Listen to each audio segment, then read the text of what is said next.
Robert Pattinson browsed quietly through the small bookstore, his simple attire and casual demeanor making him almost unrecognizable. A young woman watched him from across the aisle, her expensive clothes and attitude screaming entitlement. What followed would leave everyone in that bookstore completely speechless and teach a lesson no one would forget. Before we continue this story, let us know where you're watching from. If you enjoy stories like this, subscribe to the channel, because tomorrow we have another special story for you. The downtown Seattle bookstore was bustling with activity on a rainy afternoon. People moving between shelves, conversations in hushed tones, and the occasional sound of a book being pulled from its place. In the middle of it all, a man stood quietly in the philosophy section. That man was Robert Pattinson. He was dressed in a worn hoodie, faded jeans, and sneakers that had clearly seen better days. He wore a simple beanie that partially covered his distinctive features as he focused intently on the book in his hands. There was nothing glamorous about him, nothing that screamed Hollywood star, and perhaps because of that, most people walked past without a second glance. Yet anyone who took a moment to really look would notice something different about him. It wasn't just his appearance, but the intensity with which he studied each page, the thoughtfulness in his eyes as he considered the words before him. He seemed completely absorbed in his own world, unbothered by the activity around him. While everyone else seemed rushed and distracted, Robert stood there completely present in the moment. Across the aisle stood Meredith Cooper. Meredith was everything Robert wasn't in that moment. She wore designer clothes, carried an expensive handbag, and had the polished look of someone who spent hours perfecting their appearance. Every movement she made was deliberate, as if constantly aware she might be watched. She glanced at her phone repeatedly, checking social media, clearly more interested in her online presence than the books surrounding her. When her eyes landed on Robert, she paused, squinting slightly as if trying to place him. "Is that?" she whispered to herself, moving closer to get a better look. She pulled out her phone and quickly searched something, her eyes widening as she confirmed her suspicion. Meredith's entire demeanor changed instantly. She straightened her posture, fixed her hair, and put on a practiced smile before approaching. "Can't believe you're just standing here like a normal person," she said with a laugh that sounded rehearsed. Robert looked up from his book, his expression neutral. "Excuse me?" he replied, his voice soft. Meredith gestured around the store. "You know, Robert Pattinson, in a regular bookstore, shopping like everyone else. Just didn't expect to see someone like you in a place like this." Her tone was friendly, but there was something condescending in the way she emphasized the word regular. Robert offered a small smile. "I enjoy bookstores. They're peaceful," he said simply, returning his attention to the book. Meredith didn't take the hint, or perhaps chose to ignore it. She moved closer into his space. "Well, I'm Meredith Cooper," she said, extending her hand, as if her name should mean something. "I'm actually something of an influencer," she continued, when Robert politely shook her hand, but quickly returned to his reading. "I have over 50,000 followers on Instagram. I do a lot of lifestyle content. My followers would absolutely love to know what you're reading right now." She pulled out her phone again, positioning it as if ready to take a photo. Robert shifted slightly, creating more distance between them. "I'd rather not take photos right now," he said politely. "Just enjoying some quiet time." Meredith's smile faltered for a moment, but she quickly recovered. "Oh, come on," she insisted. "Just one photo. It'll take like 2 seconds. My followers would go crazy." Robert shook his head apologetically. "I'm sorry, but I'm not really here as Robert Pattinson today, just as a guy who wants to read in peace."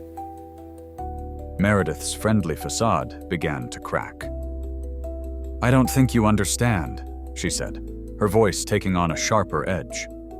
This would be huge for my platform. I mean, it's not every day someone like me meets someone like you in a place like this. Her emphasis on the words made it clear what she thought about the modest bookstore. Robert looked at her for a moment, his expression unreadable. Someone like you meeting someone like me in a place like this? He repeated the words back to her, his tone questioning. What exactly do you mean by that? Meredith seemed flustered for a moment before laughing nervously. Well, you know, you're Robert Pattinson, and this is just a regular bookstore in Seattle. I mean, you could be shopping anywhere exclusive. She gestured around dismissively at the small independent bookstore. It's just surprising to see a celebrity in such a normal place. Robert closed his book, keeping his place with his finger. Actually, I think this place is pretty special, he said, looking around at the carefully curated shelves and comfortable reading nooks.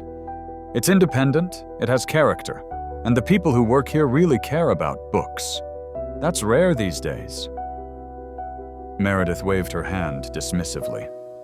I guess, if you're into that kind of thing. But seriously, one quick photo. She raised her phone again. Robert took a step back, his expression now firm. I said no, thank you, he stated clearly. And I'd appreciate it if you'd respect that. Meredith's friendly mask dropped completely, her face hardening with irritation.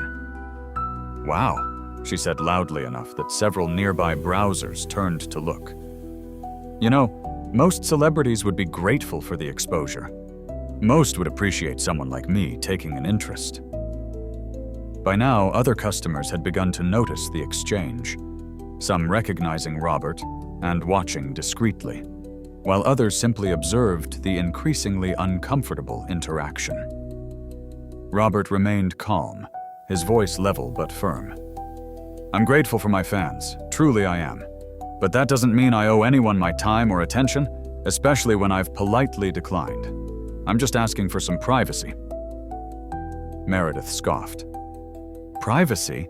In a public bookstore? That's rich, she said, her voice dripping with sarcasm. You celebrities are all the same, pretending to be down to earth and normal. But the minute a real normal person approaches you, you act like we're beneath you. Robert took a deep breath, studying Meredith for a moment before responding. I think there might be a misunderstanding here, he said calmly. I don't think I'm above anyone. I just think everyone deserves respect, including respect for their boundaries.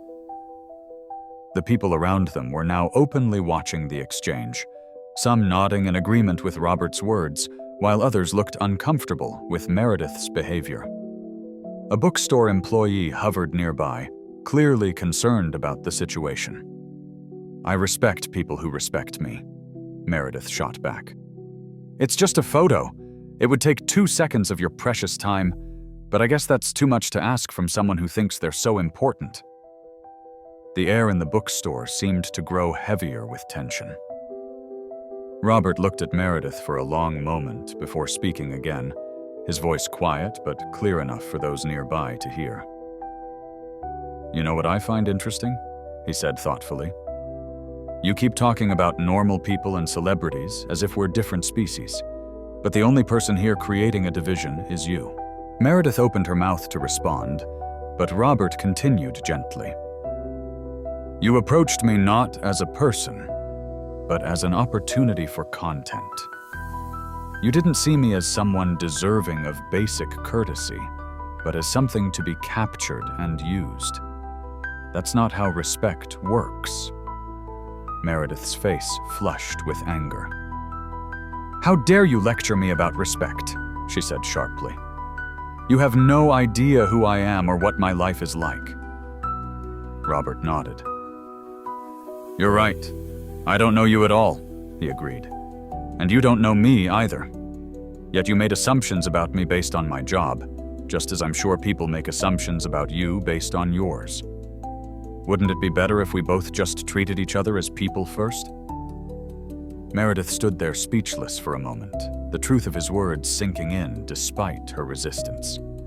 Several onlookers nodded in agreement, some exchanging knowing glances. The tension in the air was palpable as Meredith struggled to find a response. Looking around, she seemed to suddenly become aware of the audience they had attracted, her cheeks flushing deeper with embarrassment.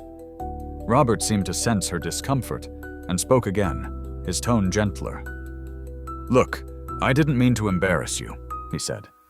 "We all have moments where we forget to see the person behind the image. I've been guilty of it too." Meredith's posture softened slightly, though she still maintained her defensive stance. "It's easy for you to say," she muttered. "People respect you automatically. You don't have to fight for recognition the way I do." Robert considered this for a moment, nodding slowly. "I won't pretend to understand your specific challenges," he acknowledged. "But I do know what it's like to be reduced to a single dimension of yourself. To have people think they know you based on what they see online or in magazines. It's exhausting, isn't it?" Meredith's eyes widened slightly, surprised by his understanding. She nodded, almost imperceptibly. "Yeah," she admitted. "It is." Robert smiled, a genuine warm smile that transformed his face. It was the first time during their encounter that he truly looked like the Robert Pattinson people recognized from movies. "So maybe we start over," he suggested, extending his hand. "I'm Robert, just a guy who likes reading philosophy on rainy afternoons. What about you?" Meredith hesitated before taking his hand. "I'm Meredith," she said, her voice smaller than before. "I'm actually a literature major trying to make it as a content creator. I love books too." The tension around them seemed to dissolve as quickly as it had formed, replaced by something approaching mutual understanding. The bookstore patrons who had been watching the exchange returned to their browsing, though many cast appreciative glances in Robert's direction, impressed by how he had handled the situation.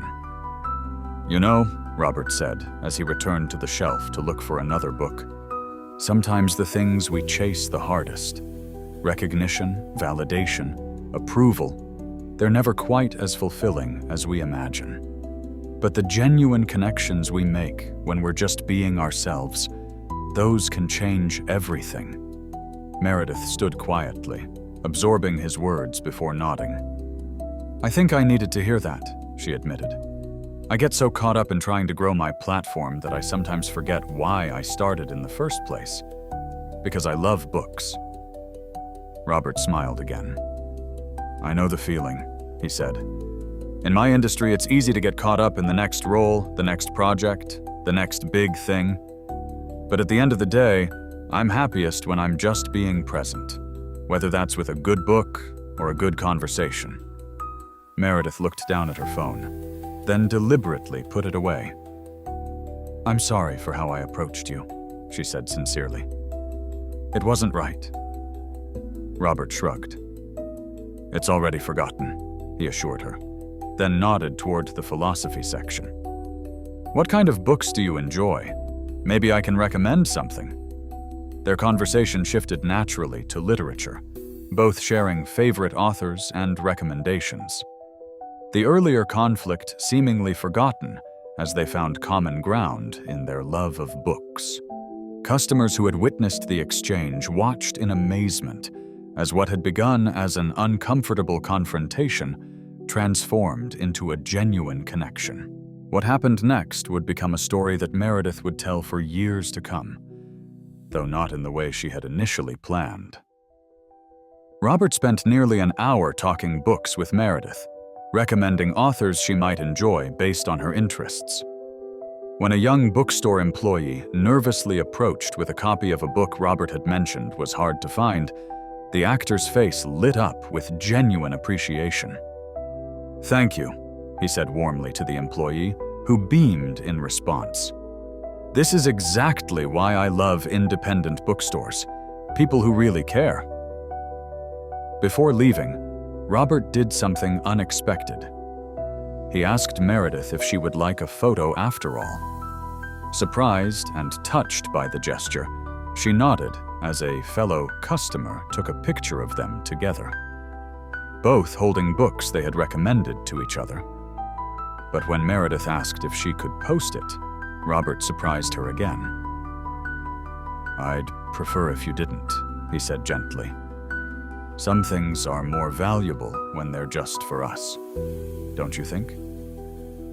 Instead of being disappointed, Meredith found herself nodding in agreement, understanding that some experiences were more meaningful when kept private. 2 weeks later, Meredith posted something unexpected on her social media accounts. Not a photo with Robert Pattinson, but a thoughtful essay about celebrity culture, parasocial relationships, and the importance of seeing people as human beings first. It became her most engaged with post ever, launching a new direction for her platform, focused on authentic connections and literary discussion rather than chasing celebrity encounters. When asked in interviews about the post, she simply said she had a perspective-changing encounter at a bookstore, and left it at that. Some lessons, like the one Robert Pattinson taught her that rainy afternoon in Seattle, were too valuable to be reduced to content. They were meant to be lived.